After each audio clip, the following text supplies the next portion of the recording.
Hello everyone, स्वागत है आपका फिर से इवन क्लासेस में। अभी तक हमने 8.1 के 10 क्वेश्चन कंप्लीट कर लिए थे। अब इसके बाद हमें करना है 11th क्वेश्चन, जो कि है ट्रू फॉल्स। ट्रू फॉल्स बताना है और उसका जस्टिफिकेशन भी देना है, मतलब रीजन भी बताना है कि ट्रू है तो क्यों है और फॉल्स है तो क्यों है। पहला हमारे पास क्या है, चेक करना है और चेक करके जस्टिफिकेशन भी देना है। हमारे पास क्या है, the value of 10 is always less than 1। कह रहा है 10 की वैल्यू हमेशा लेस देन 1 होगी। हमारा स्टेटमेंट क्या है 11th क्वेश्चन में कि 10 की वैल्यू कुछ भी हो हमेशा 1 से छोटी होती है। अगर जैसे हमने क्या किया, अगर किसी वैल्यू स्टेटमेंट को गलत करना है तो प्रूव कर देंगे। जैसे क्लास में किसी टीचर ने बोला आपको कि आप हमेशा क्या हो, फेल होते हो, मैथ में क्या होते हो, फेल होते हो।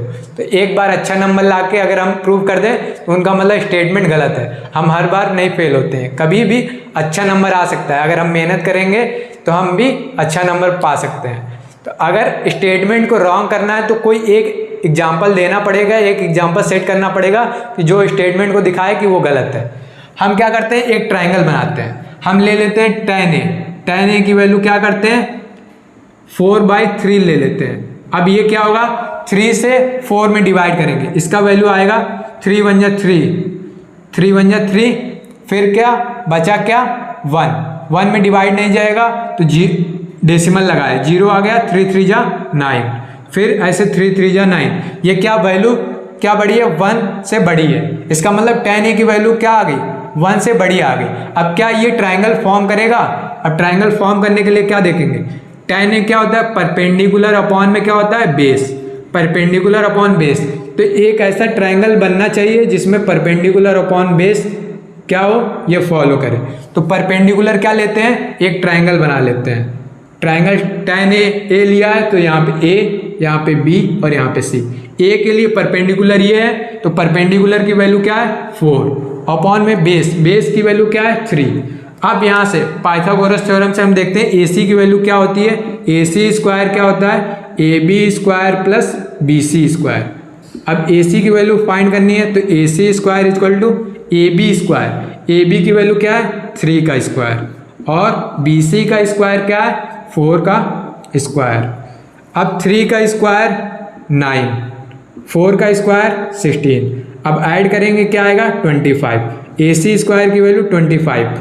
अब स्क्वायर उधर हटता है तो क्या हो जाता है रूट हो जाएगा, तो इसकी वैल्यू क्या आएगी 5। मतलब एक ट्राइंगल ऐसा फॉर्म कर सकते हैं जिसमें 10a की वैल्यू क्या हो, 10a की वैल्यू क्या हो 4/3 हो। तो क्या हो, एक ऐसा ट्राइंगल मिल रहा है, राइट एंगल ट्राइंगल मिल रहा है जिसमें क्या है कि 4/3 और यहाँ पे 10a की वैल्यू क्या है 1 से बड़ा है। और हमारे स्टेटमेंट क्या कर रहा है 10a की वैल्यू हमेशा क्या होगी 1 से छोटी होगी, जो कि गलत कह रहा है ना, क्योंकि हमने एक एग्जांपल देके हमने प्रूव किया कि ये गलत हो सकता है। कब, किस केस में, जब 10a की वैल्यू क्या ले 4/3। कुछ भी ले सकते हैं, ऊपर वाली वैल्यू बड़ी हो तो 1 से हमेशा बड़ा ही आएगा, क्योंकि डिवाइड चला जाएगा 1 टाइम्स, फिर उसके बाद कुछ भी जाए डेसिमल।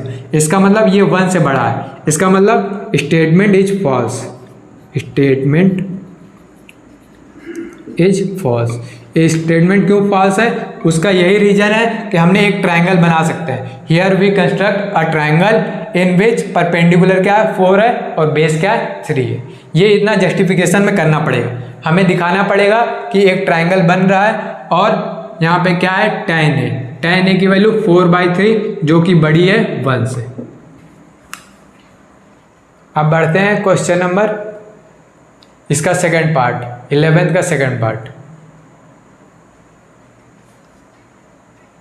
अब आगे बढ़ते हैं 11th के सेकंड पार्ट की तरफ। सेकंड पार्ट में क्या कह रहा है, sec a की वैल्यू 12/5 होगी। सेकंड पार्ट इसका क्या है, sec a की वैल्यू 12/5 होगी किसी a वैल्यू के लिए। a क्या है, कोई भी एंगल होगा उसके लिए 12/5 होगी। तो चेक करना है ये स्टेटमेंट सही है कि नहीं। तो चेक करने के लिए क्या करेंगे, एक ट्राइंगल बनाएंगे जिसमें ये कंडीशन सेटिस्फाई करे। ABC, कोई भी ट्राइंगल ABC हमने बनाया। क्या हो रहा है, यहाँ पे a की वैल्यू क्या है 12/5। सेक क्या होता है, कॉस का अपोजिट होता है। कॉस क्या होता है, base upon hypotenuse, base upon hypotenuse, तो हाइपोटेनस अपॉन में क्या हो जाएगा बेस। मतलब ऐसा ट्राइंगल बनाना है जिसमें हाइपोटेनस क्या हो 12 हो, तो ये 90 डिग्री के सामने वाला क्या होता है हाइपोटेनस, ये 12 हो गया, बेस क्या है 5। तो क्या हम अगर कोई ये वैल्यू फाइंड हो रही होगी उसके लिए ये ट्राइंगल क्या होगा, सेक ए की वैल्यू क्या होगी हमेशा 12/5। हम चेक करते हैं क्या ये फाइंड हो पा रहा है BC।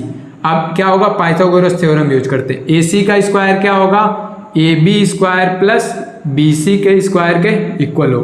AC का स्क्वायर क्या है, AC की वैल्यू क्या है 12, 12 का स्क्वायर, AB का स्क्वायर 5, 5 का स्क्वायर, BC का स्क्वायर, BC की वैल्यू फाइंड करना है। अगर ये BC की वैल्यू कुछ आती है तो अगर वो ट्राइंगल फॉर्म कर देगा तो इसका मतलब सेक ए की वैल्यू 12/5 हो सकती है। अब फाइंड करके देखते हैं 144, 12 का स्क्वायर, 5 का स्क्वायर 25, BC का स्क्वायर।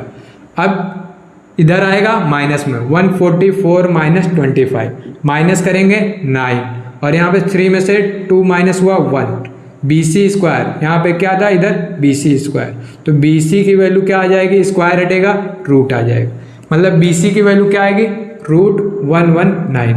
अब क्या कर रहे हैं पाइथागोरस थ्योरम फॉलो हो रहा है, एक ऐसा ट्राइंगल बन रहा है जिसमें पाइथागोरस थ्योरम फॉलो हो रहा है। तो इसका मतलब ये साइन ए एंगल के लिए, एंगल ए की कोई भी वैल्यू हो उसके लिए सेक ए की वैल्यू क्या होगी 12/5 होगी। इसका मतलब ये स्टेटमेंट क्या है ट्रू है, statement is true for some value of A, क्योंकि एक ऐसा ट्राइंगल बन रहा है राइट एंगल ट्राइंगल जिसमें पाइथागोरस थ्योरम फॉलो हो रही है। इसे नोट कर लीजिए। फिर थर्ड पार्ट की तरफ आते हैं।